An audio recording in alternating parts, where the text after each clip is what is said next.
আমাদের সকলের শ্রদ্ধাভাজন খুলনার রাজনীতির আইকন, খুলনা জেলা বিএনপির সাবেক সাধারণ সম্পাদক, সাবেক বিপ্লবী সভাপতি, বর্তমান খুলনা মহানগর বিএনপির সংগ্রামী সভাপতি অ্যাডভোকেট শফিকুল আলম মোনা আমাদের মাঝে উপস্থিত আছেন।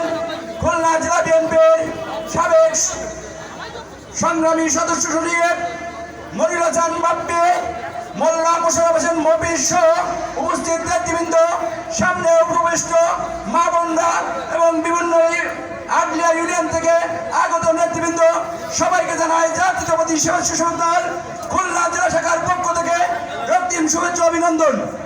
প্রিয় নেতৃবৃন্দ, আপনারা ইতিমধ্যে দেখেছেন আজকের এই মত বিনিময় সভায় আমরা কিভাবে উপস্থিত হতে পেরেছি। আজকের এই জুলাই আগস্টের মাস, এই মাসে ছাত্র জনতার বিপ্লবের মাধ্যমে স্বৈরা শাসকের পতন হয়েছিল। আর যারা আজকের এই জুলাই আগস্টে নিহত হয়েছে তাদেরকে আমরা স্মরণ করি এবং যারা আহত হয়েছে তাদেরকে আমরা মঙ্গল কামনা করি। প্রিয় বন্ধুরা, আমরা জানি বাংলাদেশের মানুষের অধিকার আদায়ের জন্য বাংলাদেশ জাতীয়তাবাদী দল বিগত 17 বছর রাজপথে আন্দোলন সংগ্রাম করেছে। তারই ধারাবাহিকতায় আজকের আমরা এখানে উপস্থিত হয়েছে।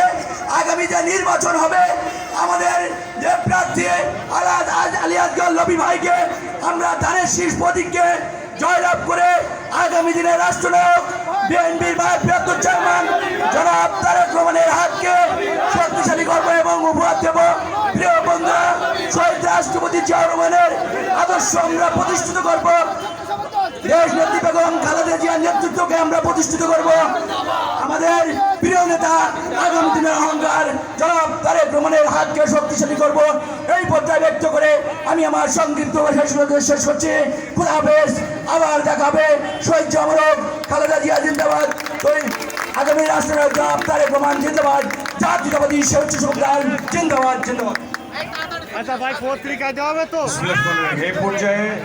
এই পর্যায়ে আপনাদের সামনে একদম সংক্ষিপ্ত বক্তব্য